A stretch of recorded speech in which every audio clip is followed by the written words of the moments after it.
Hello मेरे friends, welcome back to my tuition new science classes. मैं चंदन सिंह। आज मैं आपको कक्षा 10 एनसीईआरटी की बुक से यानी कि राजीव प्रकाशन की बुक से बहुपद का पहला वीडियो देने जा रहा हूँ। तो आज हम थोड़ा सा इसके कॉन्सेप्ट के बारे में बात करेंगे। आइए देखते हैं इसका कॉन्सेप्ट। बहुपद, इसमें लिखा हुआ है बहु प्लस पद। बहु का मतलब हो जाता है बहुत, बहुत और प्लस बने पद, यानी कि बहुत सारे पद। जैसे मान लीजिए लिखा हुआ है आपका x² प्लस 2x प्लस 1। आपने क्लास 7 में पढ़ा होगा इसके बारे में। पदों की संख्या के बारे में इसमें बताया जाता था। एक पदी, द्विपदी, त्रिपदी, चतुर्पदी, इस प्रकार के क्वेश्चन थे और उसमें चूज करना था। तो उसमें अगर देखा जाए तो इसमें पद है 1 2 3, यानी कि इनमें पदों की संख्या कितनी है? 3। यानी कि प्लस से या माइनस से जब किसी चर या अचर को हम जोड़ देते हैं तो वो हमारा बहुपद बन जाता है। तो ये हमारा इस प्रकार से हम बहुपद के बारे में थोड़ा बहुत हमने बताया। अब इसमें एक होता है एक रेखीय बहुपद, एक रेखीय बहुपद या एक पदी बहुपद कर लें, या जैसे रैखिक समीकरण एक होता है उस प्रकार से मान लें। तो उसमें क्या होगा, इसमें हम केवल एक पद लेंगे, जैसे x+1 ले लिया, ये हमारा रैखिक बहुपद हो जाएगा। अगर द्विपदी लेना है अर्थात द्विघाती लेना है तो जो हमने ऊपर उदाहरण दिया था इसको हम ले सकते हैं। फिर अगर त्रिघाती लेना होगा तो आप उस इक्वेशन की सबसे बड़ी घात 3 लेंगे, x³ + 2x² + x+1, ये आपका त्रिघाती बहुपद हो जाएगा। इस प्रकार से ये बहुपद के कुछ तरीके थे जो मैंने बताया आपको चूज करने के लिए। अब हम देखते हैं अपना टॉपिक, या हम ये कह सकते हैं हम अपनी एक अभ्यास देखेंगे। तो हम लेते हैं अपना पहला क्वेश्चन। हमारा पहला क्वेश्चन है पहले अभ्यास का, और ये प्रश्नावली हमारी है 2.1। ये प्रश्नावली हमारी है 2.1 प्रश्नावली है। क्लास 10 हम देख रहे हैं, क्लास 10 का ये वीडियो है। एनसीईआरटी का है, राजीव प्रकाशन, जिसको यूपी बोर्ड ने प्रेषित करवाया है। सबसे ज्यादा इंपॉर्टेंट बुक है एनसीईआरटी की, राजीव प्रकाशन से। तो हम इसका पहला क्वेश्चन लेते हैं। पहले मैं कुछ फिगर आपको बता दूंगा और बहुत ही नॉर्मल तरीका आपको बताने वाला हूं इसका। ये एक ग्राफ बना हुआ है y,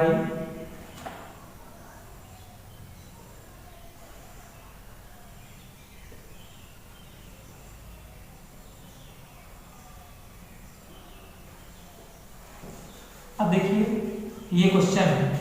इसमें क्वेश्चन पूछ रहा है कि किसी बहुपद px के लिए y px का ग्राफ नीचे आकृति 2.10 में दिया है। प्रत्येक स्थिति में px के शून्याङ्कों की संख्या को ज्ञात करनी है। तो अब आपको देखना है कि ये x अक्ष को यानी कि x एक्सिस को यहाँ ये कितनी जगह पर टच करता है, वही हमारे शून्याङ्क होंगे और शून्याङ्कों को ही हम मूल कहते हैं। तो हम देख रहे हैं कि x अक्ष को ये कहीं पर टच नहीं कर रहा है, यानी कि इसके शून्याङ्कों की संख्या कितनी हो जाएगी? 0 हो जाएगी। अब हम इसका सेकेंड पार्ट लेते हैं। वो हमारा सेकेंड पार्ट है, ये फिगर आप अपनी बुक में देख सकते हैं। आप अपनी बुक ओपन कर लीजिए एनसीईआरटी की, और उसमें देखिए ये फिगर उसमें ड्रा है। कुछ इस प्रकार से ड्रा है। तो यहाँ पर हमें देखना है कि ये कितनी जगह पर टच कर रहा है x अक्ष को।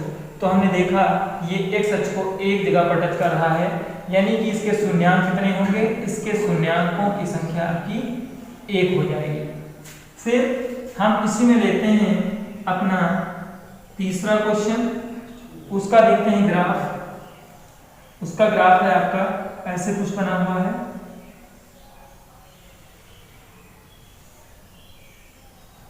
x' x y y' 0। अब यहाँ पर जब शून्यंकों की संख्या हम लेंगे तो देखते हैं x अक्ष को कितनी जगह टच किया गया है, 1 2 3, तो इसके शून्यंकों की संख्या आपकी 3 हो जाएगी। फिर अगला क्वेश्चन लेते हैं। हमारा अगला क्वेश्चन है y डैश 0 फिर x डैश x। अब ऐसे फिगर बना हुआ है, तो ये देखते हैं या हम टच कहें या इंटरसेक्ट करते कह सकते हैं।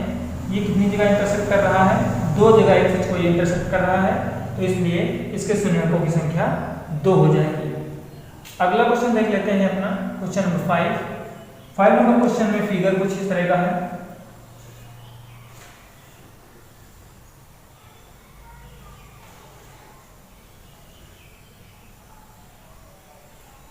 x dash y dash. अब इसमें शून्यंकों की संख्या देखेंगे तो 1 2 3 और 4, इसमें शून्यंकों की संख्या आपकी 4 हो जाएगी। लास्ट क्वेश्चन लेते हैं इस चैप्टर का। लास्ट क्वेश्चन है, इसमें कुछ फिगर आपको ऐसे दिया हुआ है।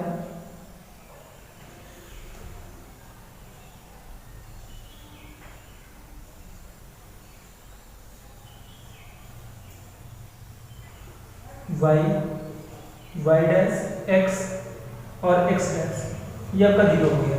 अब यहाँ पर देखेंगे शून्यंकों की संख्या, तो शून्यंकों की संख्या यहाँ पर है 1 2 3, यानी कि इसके शून्यंक आपके हो जाएंगे 3। ये 3 जगह जगह इंटरसेक्ट कर रहा है, यानी कि इसके शून्यंकों की संख्या 3 हो जाएगी। इस प्रकार से हमने अपना 2.1 जो है कंप्लीट कर लिया है। अब हम देखते हैं अपना अगला, आइए देखते हैं। बहुत ही इंपॉर्टेंट चैप्टर है ये बहुपद का, जिसमें से एक क्वेश्चन आपका जरूर पूछा जाता है 2 से 3 अंकों का। तो हम क्वेश्चन है हमारा, शून्यांक ज्ञात करो, शून्यांक तथा गुणांकों के बीच के संबंध की सत्यता की आपको जांच भी करनी है। सर्वप्रथम आपको शून्यांक ज्ञात करना है। तो आपने शून्यांकों को ज्ञात करने का तरीका कक्षा 8 में पढ़ा है, लेकिन मैं यहाँ पर फिर से बता रहा हूँ कि इसके गुणांक मतलब शून्यांक को ज्ञात करने का मतलब है इसको फैक्टर कर लेना, फैक्टर करके x के मान निकाल लेना, यही हमारा होता है शून्यांकों को ज्ञात करने का तरीका। तो हम यहाँ से क्या करेंगे, यहाँ पर है 1 मान लेते हैं और हम 8 से मल्टीप्लाई कर देंगे इसको हम 0 के इक्वल मान लेंगे। जब 8 से 1 को मल्टीप्लाई करेंगे हम तो कितना आएगा, 8 आ जाएगा। 8 को 2 भागों में हमें तोड़ना है, 8 को 2 भागों में हमें फैक्टर करना है कि गुणा किया जाए तो आपका 8 आए, और जब जोड़ा या घटाया जाए तो आपका 2 आना चाहिए। तो देखिए हम करते हैं 4 2 जा 8, तो ये 8 हो गया, और 4 से 2 माइनस कर रहे हैं तो 2 आ रहा है। अब हमें ये ध्यान देना है कि माइनस का कौन होना चाहिए और प्लस का कौन होना चाहिए। तो माइनस का 4 कर दें, प्लस का 2 कर दे रहे हैं, तो हमारा माइनस का 2 आ रहा है। अब देखिए इसको कैसे करते हैं, यहाँ पर हो जाएगा x² और इसकी जगह पर आपको लिखना है माइनस का 4x और प्लस का 2x माइनस का 8 इक्वल टू 0। ये आप कर देंगे। एक बात आप ध्यान रखेंगे, इन दोनों को आपको टच नहीं करना है, आपको फैक्टर करना है केवल इसके मध्य पद का। उसके बाद आप क्या करेंगे, इन दोनों में से आप कॉमन लेंगे, तो इन दोनों में कॉमन आपको मिला x, तो यहाँ पर बचा x माइनस 4, और इन दोनों में कॉमन आपको 2 मिला है, तो ये बचा x माइनस 4 इक्वल टू 0। तो एक में आ जाएगा x प्लस 2 और दूसरे में आ जाएगा x माइनस 4 इक्वल टू 0। तो ये हो जाएगा x प्लस 2 इक्वल टू 0, और ये करेंगे तो x माइनस 4 इक्वल टू 0। तो x की वैल्यू आपकी आई माइनस का 2 और दूसरे x की वैल्यू आई आपका 4। अब वो कह रहा है कि शून्यांकों तथा गुणांकों के बीच के संबंध की जांच करनी है। तो एक इसका स्टैंडर्ड फार्मूला होता है, वो होता है ax² plus bx plus c। इससे हम इस इक्वेशन की क्या कराएंगे, तुलना कराएंगे। जब तुलना कराते हैं तो देखिए x² के गुणांक वाले की तुलना x² के गुणांक वाले से तुलना जब कराते हैं इसकी, तो ये a की वैल्यू आपको देता है कितना, 1, क्योंकि यहाँ पर कोई चिन्ह नहीं लगा तो प्लस का 1 देगा। और x के गुणांक की तुलना कराएंगे तो x के गुणांक में ऊपर है माइनस का 2 और नीचे है आपका प्लस का b, तो b इक्वल टू आपका हो जाएगा माइनस का 2, और जो अचर है वो c की वैल्यू दे रहा है आपको माइनस का 8। अब देखिए शून्याङ्कों को हम मानते हैं अल्फा प्लस बीटा हमने मान लिया, तो इसका फार्मूला हो जाएगा, ये मूल शून्याङ्कों का योग भी इसे कह सकते हैं या अल्फा प्लस बीटा कह सकते हैं, मूलों का योग भी कह सकते हैं। तो ये आपका हो जाएगा माइनस का बी बाई ए, तो माइनस का बी बाई ए, तो माइनस तो फार्मूले में दिया गया है और बी की वैल्यू माइनस में 2 है और ए की वैल्यू 1 है, तो माइनस माइनस हो गया आपका प्लस का 2। अब क्या करेंगे, मूलों का गुणनफल ले लेते हैं। जब मूलों का गुणनफल करेंगे तो ये फार्मूला होता है सी बाई ए, तो सी की वैल्यू हो जाएगी माइनस का 8 और अपान 1 इक्वल टू माइनस का 8, ये हो गया। अब देखिए इसको फार्मूला और इसके दूसरे फार्मूले से भी हम यूज कर सकते हैं, और ये होता है शून्याङ्कों का योग का फार्मूला होता है हमारा माइनस एक्स का गुणांक, माइनस एक्स का गुणांक बटे एक्स स्क्वायर का गुणांक, और मूलों के गुणनफल का फार्मूला हमारा हो सकता है अचर पद बटे एक्स स्क्वायर का गुणांक, ये आपका हो गया। अब उसके बाद देखिए हम क्या करेंगे, अभी ये थोड़ा सा सवाल इसको सब जांच करनी है आपको, अब जांच हम कर लेते हैं। तो एक चीज से भी आप जांच कर सकते हैं, शून्याङ्क तथा गुणांकों के बीच के संबंध को आपको जांच करना है। तो देखिए अब ये जो मूल निकला है हमारा, जो हमने हल करके निकाला था फैक्टर से, वो हम मान लेंगे दोनों हमारे शून्याङ्क हो गए। अब हम चाहे जिसमें रख लें, अगर अल्फा प्लस बीटा में हम रख लें, अल्फा प्लस बीटा की वैल्यू हमने निकाली है 2, अल्फा का मान हमने माना कि पहला वाला अल्फा है माइनस का 2 है और दूसरा वाला हमने मान लिया वो प्लस का 4 बीटा है। तो ये जब सॉल्व कर रहे हैं हम, सॉरी ये हमारा आ रहा है, ये फिर प्लस का हमारा 2 आ जाएगा और 2 ही हमें लाना था। इस प्रकार से हमने प्लस से उसकी जांच कर ली है।